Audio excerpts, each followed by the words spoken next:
lihat sebab esok penamaan cara. Cuma saya mohon kerjasama yang masih lagi berada di luar ke, yang kalau nampak ramai boleh lagi masuk depan, ada lagi beberapa seat kosong tuan-tuan dan puan. Dan saya juga mohon kerjasama yang berada di luar di belakang tu untuk sama-sama ya jaga akhlak, jaga kebersihan, biar orang nampak cantik, indahnya akhlak, ahli dan juga penyokong Perikatan Nasional. Boleh tuan-tuan dan puan? Kita semangat politik juga, tapi pada masa yang sama kita jaga akhlak dia kita, insya-Allah. Okey, baik, saya nak pergi kepada ahli panel yang utama kita. Dia tengok saya macam saya jangan risau, saya tak segar apa. Datuk Dr. Halim Tamuri, ya, calon untuk N38 Paya Jaras, N38 Paya Jaras. Esok adalah penamaan calon. Baik, rata-rata dekat sini ramai lagi mungkin yang belum kenal. Ada yang dah kenal, alhamdulillah. Mungkin ada juga yang belum kenal. Tak apa, malam ni kita secara santai. Mungkin YB, dia tersebut YB dah. Amin. Saya kena biasakan. Mungkin Datuk Doktor boleh perkenalkan secara ringkas, ya. Kalau panjang nanti takut habis lewat. Secara ringkas biodata, especially mungkin pendidikan dan kerjaya yang orang nak tahu. Dan yang pentingnya, kenapa Datuk Doktor memilih untuk meninggalkan dunia akademik dan masuk ke pentas politik? Silakan, kita bagi lebih sikit daripada 2 ahli panel tadi, mungkin sekitar 5 ke 7 minit, jangan lebih YB. Sebab kita nak YB lagi. Jangan lebih Datuk, sebab kita ada lagi beberapa pusingan. Tafadhal masykurah. Dah kita warning dah. Assalamualaikum warahmatullahi taala wabarakatuh dan salam sejahtera. Apa khabar semua?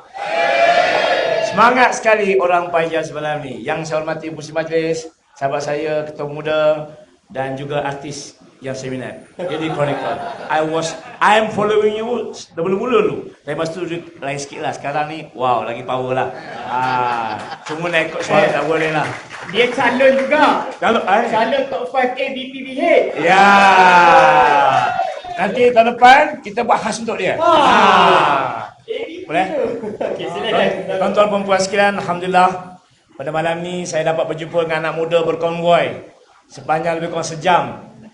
Kita rasa mungkin mula-mula macam tak larat, tapi bila tengok anak muda semangat, kita pun jadi orang muda. Tahniah kepada anak muda yang bersama-sama dengan konvoi. Kita akan teruskan sebagai semangat kita anak muda untuk kita berjuang bagi menegakkan kebenaran. Tuan-tuan sekalian, saya ni nama saya Abdul Halim bin Tamuri. Kalau orang tahu Tamuri itu faham je lah. Orang faham. Asal daripada dekat juga sekampung, daerah sama, tapi saya di Tanjung Garang. Tu asal saya lahir di, nama tempat saya ni pelik sikit, Jalan Bakan Tengkorak. Nama tu memang kalau memang menakutkan lah, tapi orang situ semua baik-baik, alhamdulillah. Awalnya saya belajar di SK ataupun sekolah tu zaman saya tu ada pergi sekolah Inggeris, SRJK bracket Inggeris, Jalan Bomba. Kemudian saya sambung belajar di sekolah Syamuni Kampung Jawa Kelang. Kemudian masuk ke Kolej Islam di Kisas. Saya Sungai Bertih. Oh, Sungai Bertih. Ya Allah, Assalamualaikum warahmatullahi wabarakatuh. Kemudian saya pergi ke Samtas Seksyen 11. Kemudian saya alhamdulillah saya diberikan peluang untuk belajar di UKM pada tahun 91, daripada 87 91. Itu pengalaman saya belajar. Kemudian saya menyambung pengajian di Pekat Diploma Pendidikan. Alhamdulillah rezeki saya, Allah tak tahu macam mana berikan saya, mungkin doa daripada ibu saya, mak saya. Tuan-tuan, saya bukanlah belajar, saya ni lebih kurang macam Sanusi jugalah. Lebih kurang lah, dia kena selalu angkat gitu kan. Kan. Belajar tak apa-apa, tapi tiba-tiba boleh masuk buat belajar di luar negara. Alhamdulillah saya belajar di UK, di Birmingham University, buat master dan PhD. So balik tahun 2000 saya bertugas di UKM, di Fakulti Pendidikan UKM sebagai pensyarah. Dan bertugas itu sebagai kajian akademik yang mengajar, yang berkajian pendidikan. Kemudian alhamdulillah diberikan peluang saya untuk sebagai ketua eksekutif ataupun rektor di Kolej Universiti Islam Selangor. Kuis, kalaupun yang nama sekarang baru dia bukan kuis, kan UIS. Sebab dia nak taraf universiti lah, universiti penuh. Dan saya berasa 8 tahun di sana berkhidmat sebagai rektor dan kemudian balik ke UKM sebelum saya telah bersara secara pilihan sebab bertanding di Dun Paya Jaras ini mulai 26 hari bulan 7 lepas. So hari ini hari yang ketiga saya menjadi orang yang pencen. Jadi kawan-kawan pencen lah semua ni. Tuan-tuan, puan-puan, Kenapa tadi soalan kenapa saya pilih bidang politik sebelum ni. Tuan-tuan puan, akademik ni dunia yang penuh dengan teori dan konsep yang terbaik. Dunia yang penuh dengan idealisme yang kita nak bawa apakah sepatutnya yang kita lakukan. Tapi apakah sebenarnya yang kita lakukan kadang-kadang agak sukar dilakukan sebab realiti di luar tidak sama. Kerana itu bila apa yang berlaku pada masa ini memerlukan kita menjadi seorang yang realistik. Nak realistik, nak jadi betul, kita kena turun ke padang dan menyelami hati rakyat. Pada saya, peluang saya diberikan oleh parti, khususnya PAS dan Perikatan Nasional, menjadi calon di N38 PAJ ini adalah peluang saya untuk saya menyumbang balik kembali pengalaman yang ada pada saya, ilmu yang diberikan kepada saya yang saya belajar selama ni. Kalau saya simpan di universiti, dia hanya kadang-kadang menjadi teori yang kadang-kadang sukar dilaksanakan. Tapi bila kita masuk ke alam yang sebenar, baru kita dapat melaksanakan apa yang kita impikan. Maka tujuan saya bila saya berpindah ke alam politik ini, sebenarnya alam yang berbeza. Alam yang sangat berbeza sebab ni alam realiti yang kadang-kadang bila kita berpaksi kepada realiti ini, baru kita dapat tahu bagaimana cara nak membetulkan masyarakat. Tuan-tuan, negara kita dalam keadaan yang kritikal. Tak payah sebutlah, kalau nak sebut tu panjang cerita macam Didi sebut tadi. Macam-macam masalah yang berlaku di negara kita. Ekonomi, sosial, pendidikan, pemimpinan negara, soal rasuah yang tak habis-habis lagi. Ini menjadi suatu faktor yang penting kepada kita untuk kita merubah perubahan. Anak muda depan saya ini, gunakanlah ruang yang ada untuk kita sama-sama membetulkan keadaan. Janganlah kita gunakan, jangan kita biarkan negara ini rosak dan sampai keadaan yang cukup kritikal. Masa yang ada, kita betulkan. Negeri Selangor ini perlukan pembaharuan. Sebab tu slogan kita ialah Selangor Baharu Kita Bangkit ni memberikan satu gambaran kepada kita bahawa di masa akan datang satu perubahan yang jelas, yang realiti kita akan laksanakan berdasarkan pakar-pakar yang ada. Kita buat betul-betul. Janganlah kita jadi macam pembangkang jadi pemerintah. Kita jadi pemerintah, supaya pemerintah kita laksanakan apa yang kita lakukan. Bukan lagi berpersepsi, tetapi kita merancang apakah yang kita perlu lakukan dalam menangani isu-isu yang kita hadapi ini. Pasca Covid sebenarnya menjadikan kita semakin sukar. Pasca Covid menghadapi masalah yang cukup besar, khususnya anak-anak kita, anak muda. Kerja kadang-kadang tak tentu. Belajar sekarang tuan-tuan ni, baru ni realiti. Orang tak nak belajar. Kenapa? Sebab nak kerja, sebab masalah finance yang kita katakan, kewangan dia agak kritikal. Kerana itu, sepatutnya ada perancangan yang tuntas dari pihak kerajaan. Bagaimanakah, apakah yang perlu dilakukan? Tapi kadang-kadang bila berretorik ini, atau kita beridea, akhirnya apa yang dicakap itu, selama ini tidak boleh satu lakukan. Cari satu, tuan-tuan. Cari satu apa yang dia cakap, dia buat. Apa yang dijanji dibuat, tetapi yang dibuat ialah apa yang dia tak cakap, itulah yang sebaliknya dibuat kepada kita. Semua persoalan inilah soalan kepada soal persepsi. Tuan-tuan puan sekalian, kita hidup dalam realiti. Sepatutnya sebagai seorang pemimpin negara, negeri dan sebagainya, memikirkan bagaimana kita nak menyelesaikan masalah yang kita hadapi. Sebab itu tuan-tuan perempuan bertanya soal kenapa saya nak balik bertukar daripada alam akademik. Tuan-tuan, akademik ini mudah aja. Pergi kuliah, bagi lecture, buat kajian, buat report. Okey, keluar jurnal, publish. Lepas tu baca, lepas tu sama sikit, teori habis. Itu idea, bagus. Sebab kadang-kadang kajian itu perlukan kepada kita. Tetapi isu yang utama ialah bagaimana nak melaksanakan apa yang kita kaji kepada realiti. InsyaAllah, bila saya tukar profession, daripada seorang akademik ke politik, insya-Allah kita akan lakukan banyak perkara. Saya usahakan sekadar kemampuan kita, ilmu yang ada pada kita bersama dengan rakan-rakan lain. Negeri Selangor ini negeri yang maju tuan-tuan sekalian. Tetapi maju tu di mana? Adakah fizikal semata-mata? Ataupun sebenarnya kita soal dalaman kita yang semakin lama semakin jauh dengan Allah SWT. Itu tujuan kita. Dan kerana itu tuan-tuan, sebabkan tadi kenapa pindah? Kerana saya nak merubah masyarakat supaya kita kembali kepada suatu keadaan yang sebenar. Betulkan keadaan, kerana keadaan sekarang cukup kritikal. Kalau kita biarkan, saya bimbang satu masa nanti kita akan menghadapi satu kesukaran yang mungkin sukar akan dipulihkan. Masa yang ada tuan-tuan, gunakanlah untuk perubahan dalam ruang demokrasi yang ada ini. Anak-anak muda, ayo ajak kawan-kawan kita ke arah perubahan. Terima kasih. Masya Allah, baik, saya berikan keputusan kurung untuk Dr. Harif Kamuri. Tuan-tuan, saya nak minta izin sikit. Yalah, takkan calon nak sebut kan. Jadi saya ambil ruang dan peluang bagi mereka, khususnya penduduk Bayi Jaras. Sedikit saya minta izin. Bear with me, ambil masa sikit. Saya nak sebut secara ringkas yang boleh biodata calon. Boleh? Supaya tuan-tuan perempuan kenal. Baik. Datuk Dr. Halim Taburi dilahirkan pada 9 Oktober 1997 di Tanjung Karang. Baik. Berkelulusan Sarjana Muda Pengajian Islam Syariah dari UKM, Sarjana Pendidikan Islam, serta Doktor Falsafah Pendidikan Islam dari Universiti Birmingham seperti yang disebut tadi. Pernah berkhidmat di Fakulti Pendidikan UKM sejak tahun 2000 dan pernah memegang jawatan sebagai Rektor Kuis seperti yang disebut tadi. Baik. Beliau juga merupakan ahli lembaga pengajian dan penasihat akademik di beberapa institusi pengajian tinggi awam dan pengurusi panel pakar bidang fiqh Dewan Bahasa Pustaka. Sehingga kini beliau telah menyumbang beberapa penulisan buku-buku ilmiah dan jurnal untuk rujukan seperti Pendidikan Islam, Kaedah Pengajaran dan Pembelajaran. Panjang lagi kalau saya nak sebut, saya macam pembaca berita. Sikit lagi.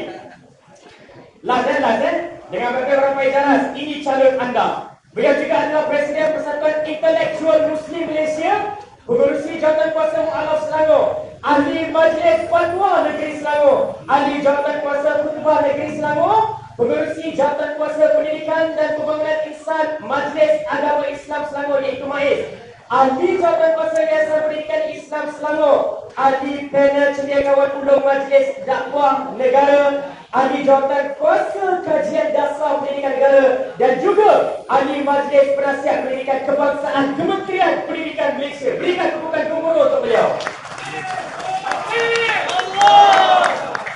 Yang tengok kami secara live, terima kasih. This is calon Perikatan Nasional. Kita bukan pilih calang-calang main petik saja, tapi kita betul-betul pilih yang berwibawa. Dah macam apa pula ahli panel. Baik, kita nak pergi sekali lagi kepada Didi. Didi dia sebar suara kan, mungkin kita simpan. Okey, nanti dulu lah. Itu operator saya kesian juga dengan dia. Tuan-tuan ingat nak nyanyi senang je. Mungkin tak full lagu pun, tapi ya, payment mahal kan kalau nyanyi. Payment mahal. Okey. Saya nak kembali pada Didi. Didi, dalam nak ke arah PRN ya, yang tidak lama lagi yang akan menjelang pada 12 Ogos.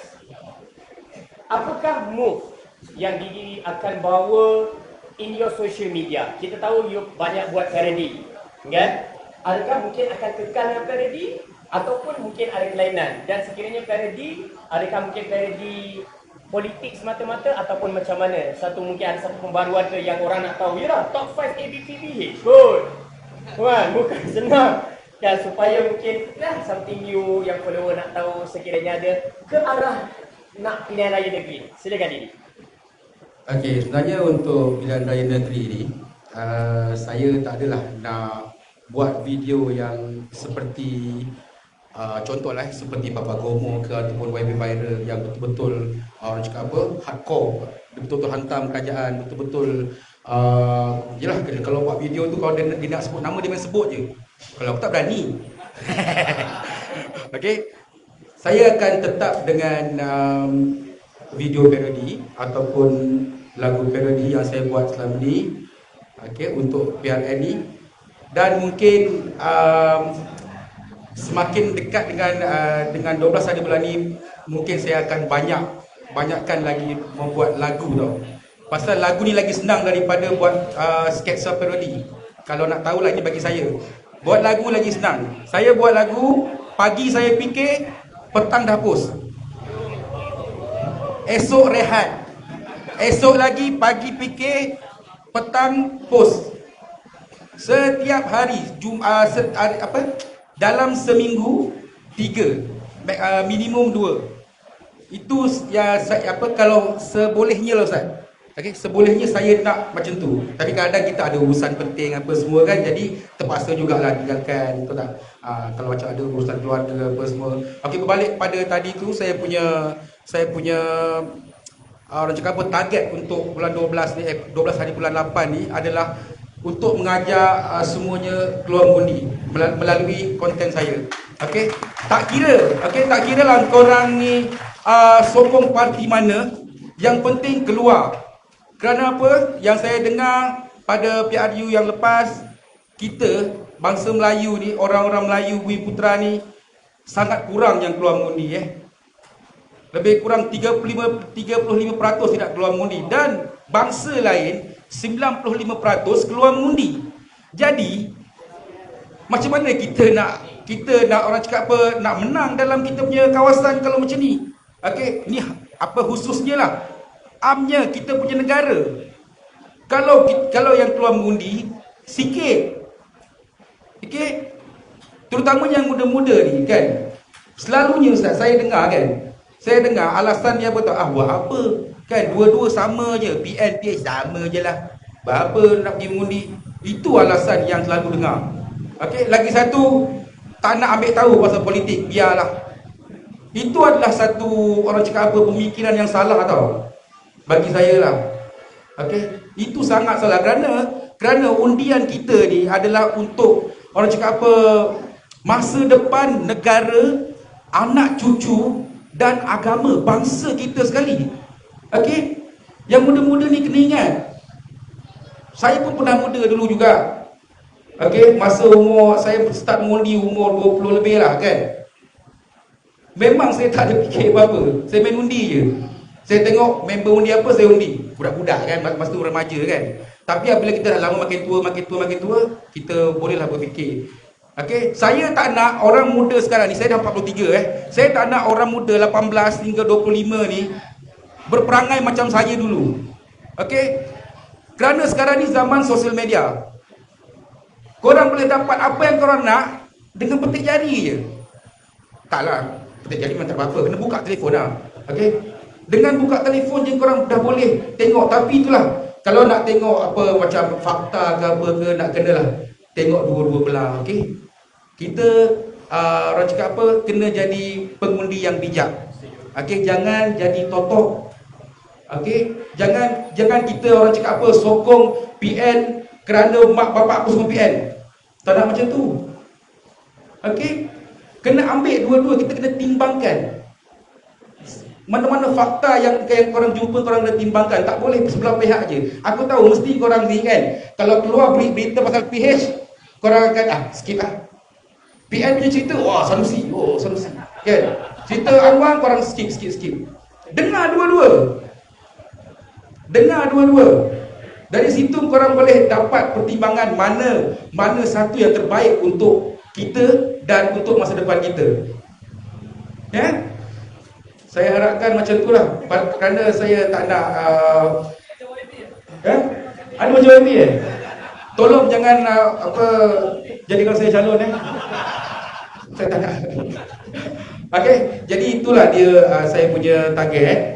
Kerana sebenarnya saya nak simpan saya punya konten ni dah tercakap pula dah.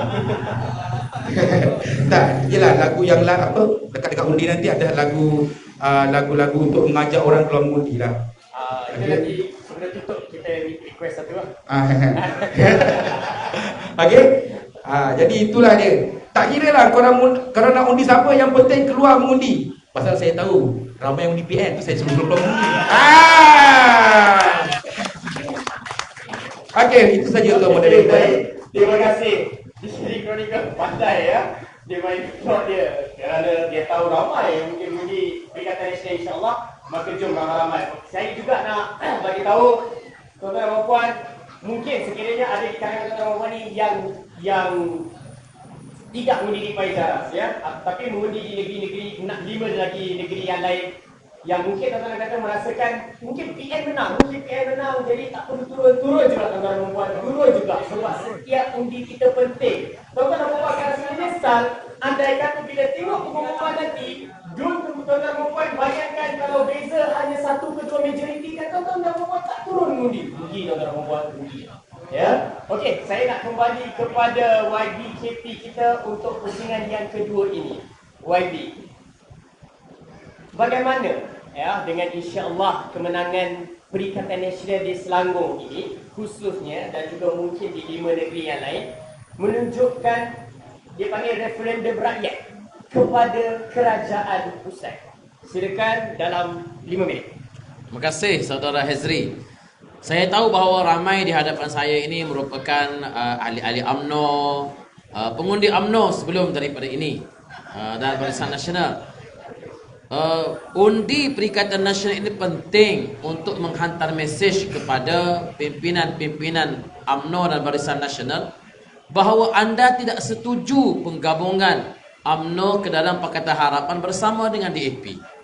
Itu satu. Betul tak? Betul. Kenapa? Kerana sebelum daripada ini tidak diprediksi, Presiden UMNO menyebut no Anwar, no DAP. Baik, mereka kata ada satu lagi no bersatu.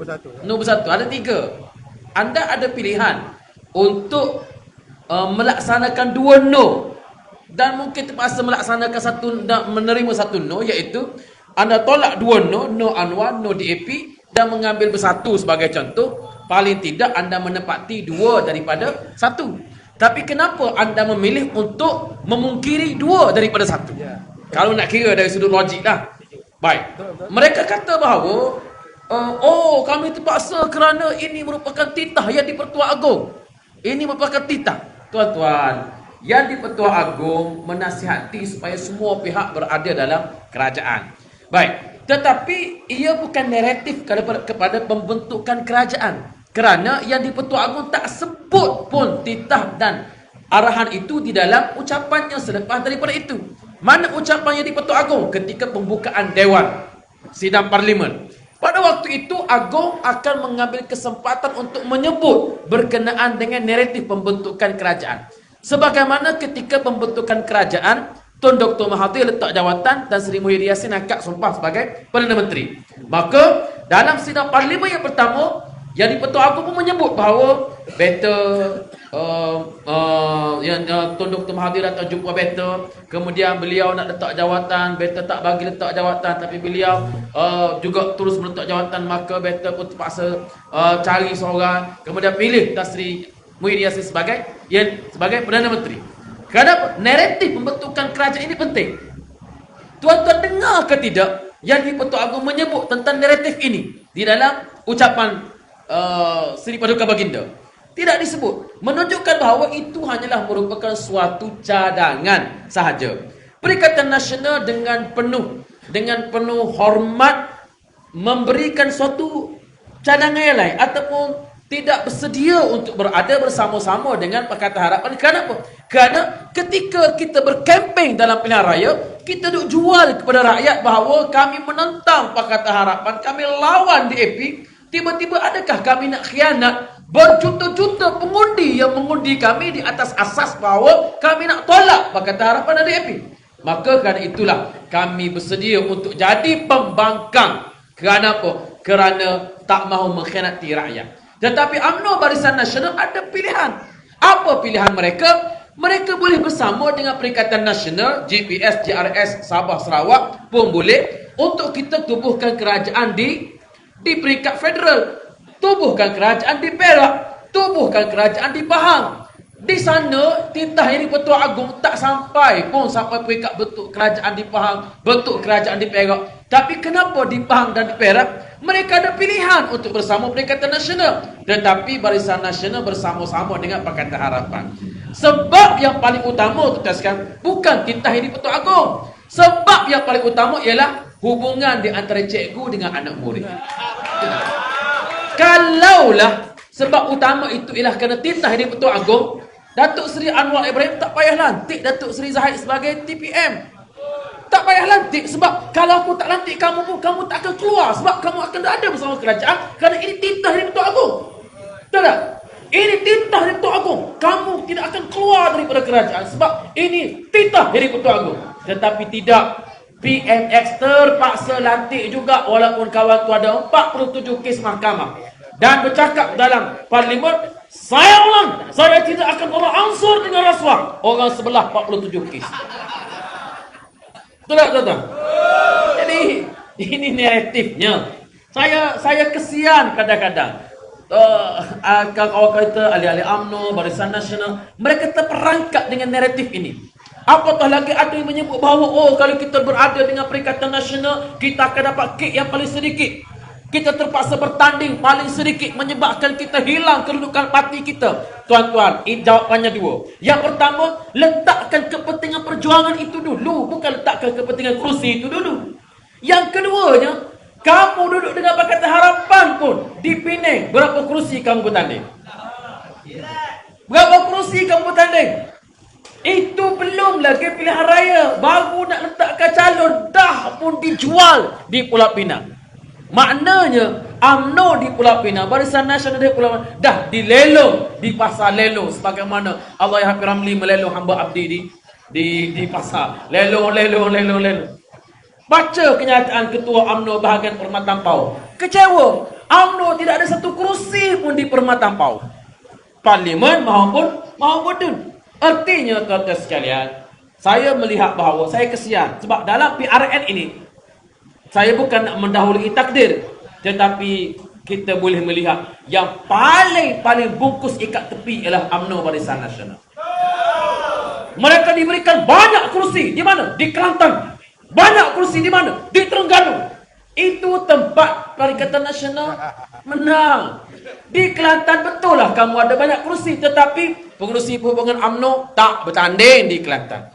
Siapa lagi? Ketua PKR Kelantan dan Terengganu Dr. Muhammad Nini Azmi tak bertanding. Itu memanglah tak termasuk senarai daripada awal lagi.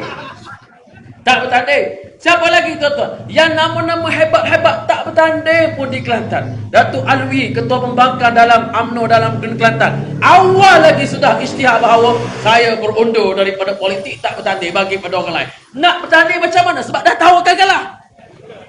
Artinya apa dia? Artinya UMNO diberikan banyak kursi di Kelantan, di Terengganu, di Kedah, tempat yang mereka sukar untuk menang, tetapi mereka tak diberikan kursi yang banyak di Selangor, di Pulau Pinang, Negeri Sembilan. Sebab itu saya kata bahawa, maaflah saya sebut bahawa lepas ini saya bimbang keris yang ada di bendera UMNO itu hanya tinggal satu ataupun sudah patah. Itu ganti dengan roket, wallahu alam. Jadi dengan penuh kasih sayang saya kepada sahabat-sahabat kita di dalam UMNO, kita bukan nak marah pada UMNO Barisan Nasional Parti, tidak, tapi saya fikir bahawa alangkah malangnya anda semua dilelong, digadai oleh presiden sendiri. Betul tak? Jadi marilah bersama-sama dengan Perikatan Nasional bagi referendum kepada mereka bahawa anda menolak berada bersama dengan Pakatan Harapan. So, macam mana ia boleh mengubah kerajaan persekutuan? Betul, di atas kertas yang nak diundi ni ialah kerajaan negeri. Kerajaan negeri yang nak diundi, bukan kerajaan pusat. Tetapi apa saja boleh berlaku. Dalam keadaan rakyat Selangor tunjukkan isyarat, Kelantan, Terengganu, Kedah tunjukkan isyarat kepada kerajaan pusat bahawa kami tidak suka kerajaan yang ada, percampuran yang ada pada hari ini, yang Mak Sabu sendiri sebut bahawa kami dikahwinkan, dijodohkan oleh orang tua, dinikah paksa oleh orang tua, dia letak pula beban pada raja-raja Melayu. Kita kata bahawa kalau kita hantar isyarat seperti ini, kalaulah kita sekalian MB daripada Perikatan Nasional akad sumpah sebagai Menteri Besar Selangor, insya-Allah saya yakin ia akan menghantar isyarat yang jelas kepada ahli-ahli parlimen yang ada di dalam dewan lagi pada hari ini bahawa kalau kamu tidak berada bersama dengan gelombang rakyat ini, kamu hanya membilang hari saja untuk menjadi ahli parlimen. Apa jua boleh berlaku? Tidak mustahil kalaulah MB baru negeri Selangor mengangkat sumpah di hari yang sama Perdana Menteri yang baru mengangkat sumpah bagi negara Malaysia.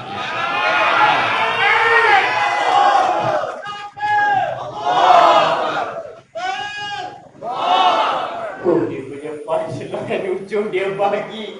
Tuan-tuan puan, inilah YP anak muda, Ketua Dewan Pemuda PAS Malaysia yang membawa suara fikiran yang baru, fresh, idea yang cukup baik dalam parlimen, membawa hujah-hujah yang baik berada bersama dengan kita pada malam ini. Tuan-tuan, saya juga nak mengucapkan terima kasih yang menonton kami secara live sama ada di Facebook maupun TikTok atau apa sahaja social media. Tuan-tuan, bila kita bercakap, kita berdasarkan facts and figures. Kita memang betul, tuan-tuan, ada yang komen kata ini sembang kopi dan sebagainya. Betul lah, nama pun Kopi Talk. Memang sembang kopi.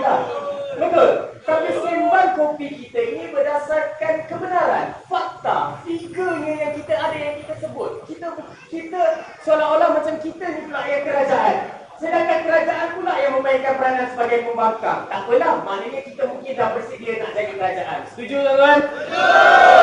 Baik. Tuan-tuan dan puan, sunat-sunat dirahmati Allah SWT, masih lagi ramai yang belum makan. Rasanya ada lagi ke ayam dengan kambing? Ada lagi tu. Masih lagi berasap? Berasap lagi. Tolong tambah banyak lagi, tolong tambah. Baik. Saya pun nak kena cut short. Saya rasa kita buat 2 pusingan saja. Ini kira pusingan yang terakhir. Sebelum saya buka sikitlah, saya buka ruang untuk bertanya soalan. Tak banyak, maksimum 3 saja soalan kepada calon. Tapi nanti itu kemudian.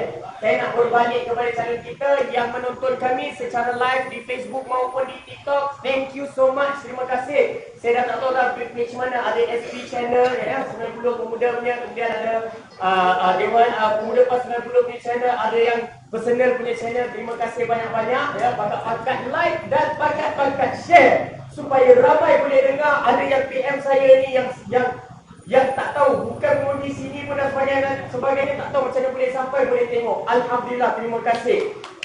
Bagi tepukan dulu. Dan juga mungkin kalau kameraman nak pusing sikit sebab ada yang kata, tunjuklah ramai tu yang datang. Bolehlah nanti kita pusing slow-slow. Baik, saya nak pergi kepada ahli panel calon kita, ya, Dato' Dr. Halim. Baik, Dato', apa visi ataupun matlamat Dato' yang Dato' nak bawa untuk bantu ataupun untuk ayat sesuainya bantu khususnya penduduk Payajaras dan mungkin secara amnya negeri Selangor itu sendiri. Sekadar kurang lebih dalam 5 minit. Silakan. Terima kasih kepada mesti sahabat-sahabat semua. Bila saya diminta oleh parti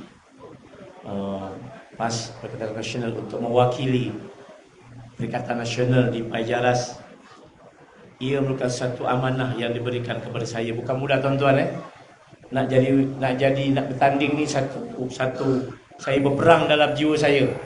Nak ambil ke tak ambil. Sebab bila arahan daripada pimpinan ni tuan-tuan, dia kena datang ke tanggungjawab. Bila datang saya menerima ni, berbincang dulu. Ambil tak ambil, sebab once you take it, kita kena betul bulat betul-betul. Jangan tak boleh lah, tak boleh U-turn lah, tak boleh klek, tak boleh lah. Kena cakap betul-betul. Kalau kita dah ambil, maknanya kita kena lakukan dengan sebaik mungkin. Tak ada tolak baik lah. Kalau kata, oh tak jadilah dulu saya cakap lain, sekarang lain, tak boleh. Itu tak boleh pakai. Kalau kata dulu janji lain, sekarang lain, itu tak boleh pakai. Bila kita masuk saja, saya bersetuju. Dan bila kita bincang dengan keluarga, kita buat pilihan. Dan bila saya ke Payajaras ini, tujuan kita ialah pertama, kita melihat suasana dan realiti apa yang berlaku di Payajaras ini. Saya masuk dalam masa 2-3 hari. Beberapa perkara yang perlu diperhatikan, khusus di kawasan kampung sini, Kampung Bajar ini, banyak perkara yang saya rasa yang perlu diambil perhatian. Antaranya, saya dengar daripada kawan-kawan kita, boleh tak kita buat taman rekreasi kat sini? Tak ada. Tak adanya padang, tak ada tempat untuk anak-anak bermain, tak ada tempat untuk kita bersukan, tak ada tempat kita untuk bersama dengan masyarakat. Kalau ada dewan pun tertutup, tak ada orang nak pakai. Yang digunakan secara, itu paling basic. Kemudahan-kemudahan lain yang kita rasa kita boleh tingkatkan, itu di antara perkara yang perlu kita buat. Contohnya kawasan banjir. Apa yang kita boleh buat untuk menghadapi masalah ini? Itu juga kita buat solusi. Banyak perkara-perkara yang kita boleh bahaskan, kita bincangkan. Pertama, bila kita kemari, tujuan utama bila kita jadi pemimpin ialah kita menjaga rakyat. Itu tugas kita. Tak boleh kita kata jadi pemimpin nak ambil untuk diri kita. Tak boleh jadi pemimpin kita kata, oh tak boleh aku nak jadi pemimpin ni, kita nak jadi kaya. Itu tak betul. Bila jadi pemimpin dalam PAS ini khususnya, kita kena ready untuk tidak kaya. Itu basic dia. Bantu rakyat. Buat konsep. Bagaimana kita nak bantu memajukan masyarakat, community service. Contohnya, macam mana kita nak bantu masyarakat B40 yang saya rasa rata-rata di mana-mana yang semakin dah. Dulu kata mungkin dah saya buka B40 dah, mungkin B60 dah, yang makin lama makin teruk orang itu. Macam mana nak bantu? Sebab itu konsep yang kita nak bawa di sini, bagaimana kita nak bangunkan komuniti kita supaya komuniti kita ini saling bekerjasama. Macam tuan-tuan mudah, kalau kita ambil zaman Nabi Muhammad SAW, zaman Ansar dan Muhajirin, bagaimana ukhuwah itu wujud. Bagaimana keluarga itu wujud dalam satu bangsa yang orang kata masyarakat yang berbagai-bagai tetapi hidup dalam suasana yang meriah. Tuan-tuan, bagi saya, kita sekarang berada dalam satu suasana yang tertekan. Kita rasa macam pressure. Tak fikir je risau. Duit tak ada, masalah tekanan ekonomi tak stabil, politik tak stabil, macam-macam kalau harga barang tinggi, tekan. Sebab tu istilah healing sekarang ni menjadi besar. Macam mana kita healing? Healing itu datang dengan community, dengan masyarakat. Sebab tu tujuan bila saya kemari, insya-Allah kita akan berbincang dengan rakan-rakan semua, kita buat tim, saya buat carakan satu komuni khas. Bagaimana kita nak melihat masyarakat secara tuntas? Apakah peranan kalau kita masjid? Bagaimana masjid berfungsi sebagai pusat masyarakat yang sebenar? Surau, masyarakat yang ada kita kena digabungkan. Sebab tu saya menekankan pada soal pembangunan kedalaman. Tuan-tuan, kita duit banyak macam mana pun, kalau tak berkat, tak ada makna. Duit kita banyak mana pun tuan-tuan, kalau duit itu duit tidak berkat, dia tak ada makna dan akhirnya kita susah. Kita ada masa yang panjang, tapi kalau masih tak berkat, tak ada makna tuan-tuan sekalian. Sebab tu pada saya menekankan soal keberkatan. Menekankan soal bagaimana kita nak memilih suasana yang kita katakan suasana yang betul. Kalau saya sebutkan istilahnya di sini, iklim dini. Keadaan yang keagamaan baik, orang hidup bahagia, tenang, jiwa dengan masyarakat, komuniti kita sama-sama bekerja. Kalau itu boleh kita jadikan model di kawasan ini, insya-Allah kita akan menjadi sebuah komuniti yang hebat. Tuan-tuan sekalian, membangun masyarakat bukan kerja mudah. Sebab tu komitmen kita ialah bagaimana kita nak bangunkan masyarakat dengan secara tuntas.